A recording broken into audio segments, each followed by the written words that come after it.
So first I want to thank everyone for the committee for inducting me, and also Mr. Karen for nominating me. I appreciate it.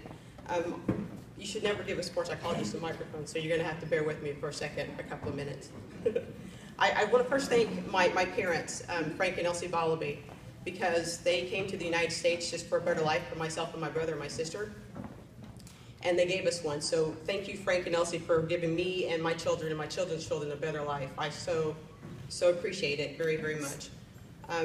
Also want to thank my brother and sister, which are not here. They're being brothers and sisters and parents and all that good stuff, but they're both gone, but they're both wonderful people. I call them every day and look for their advice and everything that I do. So I wanted to just to recognize them even though they're not here.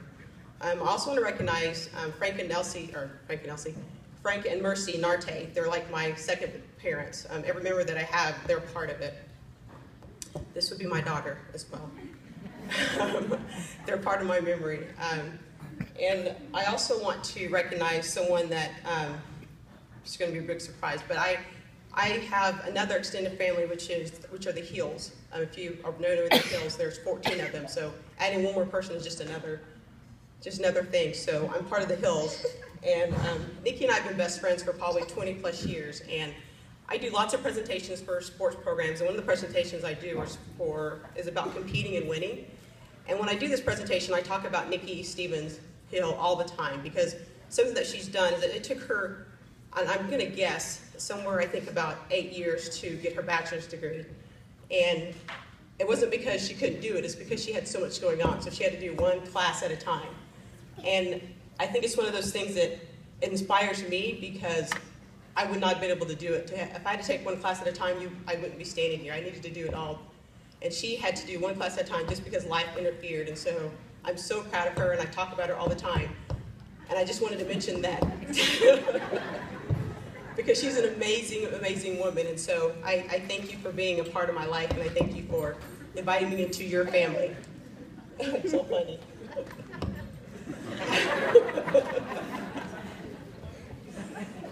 One last thing I want to say is that working for the Olympics, people always ask me, stories of being around athletes and what have I learned or what I haven't learned. So I wanted to say that when I used to work, I worked with the U.S. sailing team, and I didn't know much about sailing. And so when I was with the team, one of the things that they do is that you go out for like 40 or 45 minutes out in the middle of the ocean, and you're there all day. So my first experience with sailing team, I knew there wasn't a bathroom, but I didn't know there wasn't a bathroom, if you know what I'm saying.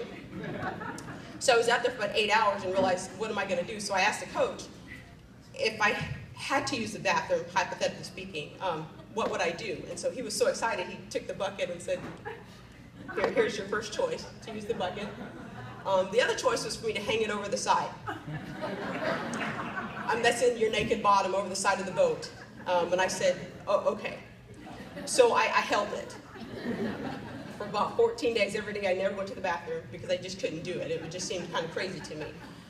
But as I look at this, I think about this is kind of like life, right? You have those moments where you have to either hold it, you have to either hang it over the side, or you have to put it in a bucket to let it flow. So I think this experience taught me a lot. Did you want to say something?